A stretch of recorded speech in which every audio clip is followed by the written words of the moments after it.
కానీ దేవునికి సమస్తము సాధ్యం. అంత గొప్ప కార్యం, అంత గొప్ప కార్యం దేవుడు మన వల్ల కానిది, మనము చేరేది దేవుడు తన మహిమ ద్వారా చేసి మణిపూర్కి విజయాన్ని, తర్వాత శత్రువులకు అపజయాన్ని ఇచ్చి మన ముందు తన మహిమను చూపించాడు.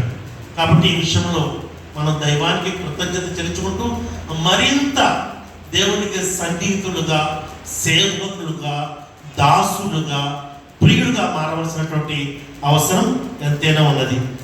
మరి మేమైతే ముస్లింల క్రైస్తవుల ఐక్యత కోసం ఎక్కువగా కృషి చేస్తుంటాము. అప్పుడప్పుడు మేము మస్జిదులకి క్రైస్తవ సోదరులను ఆహ్వానిస్తుంటాము. అదేవిధంగా అవకాశం ఉన్న చోట క్రైస్తవ సోదరుల మధ్య కూడా మేము వెళ్ళి సహోదర ప్రేమ గురించి మాట్లాడుతూ ఉంటాము. నిజానికి అన్యులతో కలవడం అనేది కొద్దిగా కష్టమైన విషయం. వారు కూడా ఆదం సంతానమే, కానీ తెలియని కారణంగా, అజ్ఞానం కారణంగా వారు దేవుణ్ణి వదిలి, సృష్టికర్తను వదిలి సృష్టికారుని పూజ చేస్తున్నారు. కాబట్టి ఎన్నో విషయాల్లో ఆటంకము, ఇబ్బంది, శ్రమలు మన క్రైస్తవ సోదరులు కూడా ఎదుర్కొంటున్నారు. అప్పుడప్పుడు కూడా మనం వింటున్నాం, చూస్తున్నాం, స్వయంగా అప్పుడప్పుడు మన అనుభవంలో కూడా అది చూస్తున్నాం. కాబట్టి వారి మధ్య మనం ఉన్నాము. వారితో ఎంతో ప్రేమతో, సాత్వికంతో సేవ చేయవలసిన అవసరం మనం గుర్తించాం. కాబట్టి ఒంటరిగా చేసేటువంటి సేవ కంటే కలిసి చేసేటువంటి సేవ చాలా గొప్ప సేవ. అయ్యగారు చేసినటువంటి సేవని నేను ప్రత్యేకంగా అభినందిస్తున్నాను. ఆయన మరి నిజంగా కుటుంబాన్ని సంఘంలో సేవలు నడిపించడానికి మామూలు విషయం కాదు. అటు పిల్లలు, అటు అల్లుళ్ళు, ఒకటి కాదు, మొత్తం ఫ్యామిలీ అంతా సేవలు నడపడం మామూలు విషయం కాదు.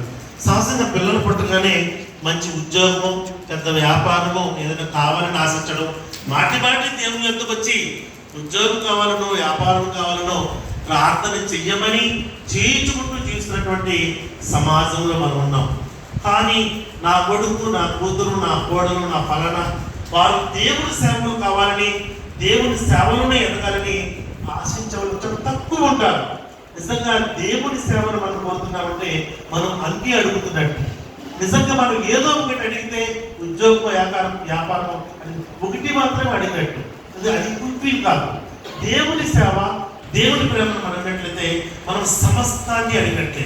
కాబట్టి అటువంటి సేవకుల మధ్య ఉండడం, వారిని కలవడం నాకు చాలా ఆనందం కలుగుతుంది.